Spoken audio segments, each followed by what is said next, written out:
After Abraham's victories, God came to him in a vision and said, "Do not be afraid, Abram.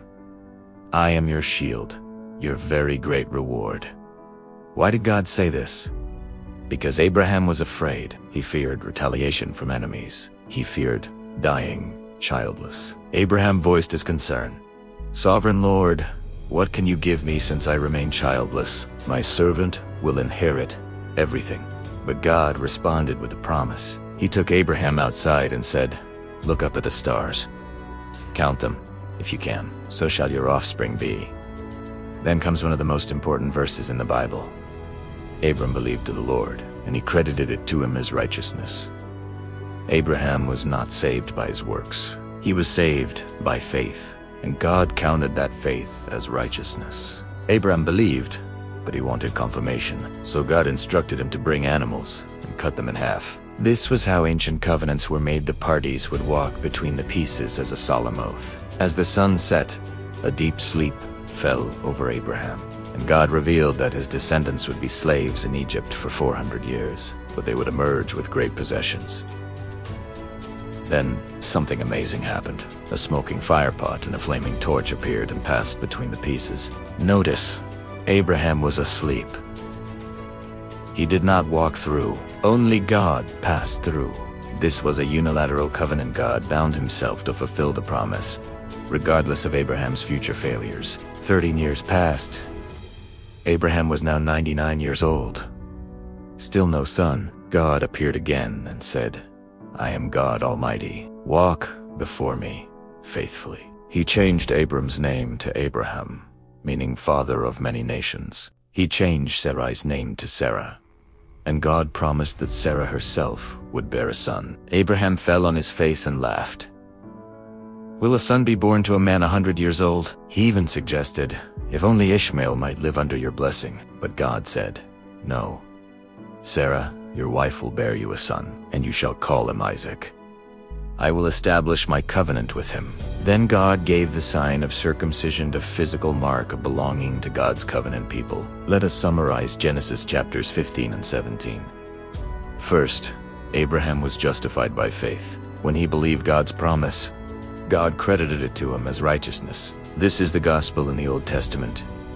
We are saved by faith, not by works. Second, God made a unilateral covenant. Only God passed between the pieces. Abraham was asleep.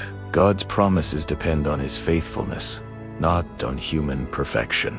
Third, God revealed future events. He told Abraham his descendants would be enslaved for 400 years, but would emerge with great wealth. God sees the end from the beginning. Fourth, God changed their names. Abram became Abraham, father of many nations. Sarai became Sarah. Princes. New names signified new identities and new destinies. Fifth, God gave the sign of circumcision. This physical mark distinguished Abraham's descendants as God's covenant people. Sixth, Abraham laughed. He struggled to believe a 100-year-old man and a 90-year-old woman could have a child. But God's power is not limited by human biology. Through it all, God remained faithful. The covenant was secure. The story of God's covenant with Abraham reveals eternal truths for us today.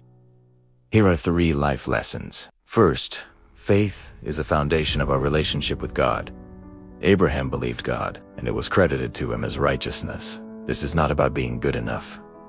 It is about trusting God enough. Ephesians 2:8-9 says, "For it is by grace you have been saved, through faith, and this is not from yourselves. It is the gift of God, not by works, so that no one can boast. Your works do not save you. Your faith in God connects you to his saving grace." Second, God keeps his promises, even when we struggle to believe. Abraham laughed at God's promise. He was honest about his doubt. But God did not reject him. God worked with him.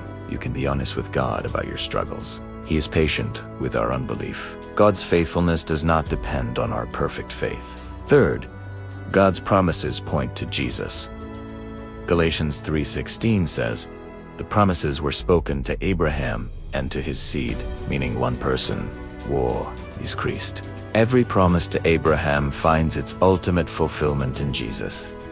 Through faith in him, we become children of Abraham and heirs of the promise. Abraham looked at the stars and believed. We look at the cross and believe. And the same God who counted Abraham as righteous counts us as righteous through faith in his Son. Abraham believed God, and it was credited to him as righteousness. That same faith is available to you today. Thank you for joining us. If this video encouraged you, please like Italiano. Do not forget to subscribe so you will not miss the next story. And if someone needs to be reminded that God keeps his promises, share this video with them. We will see you in the next video. God bless.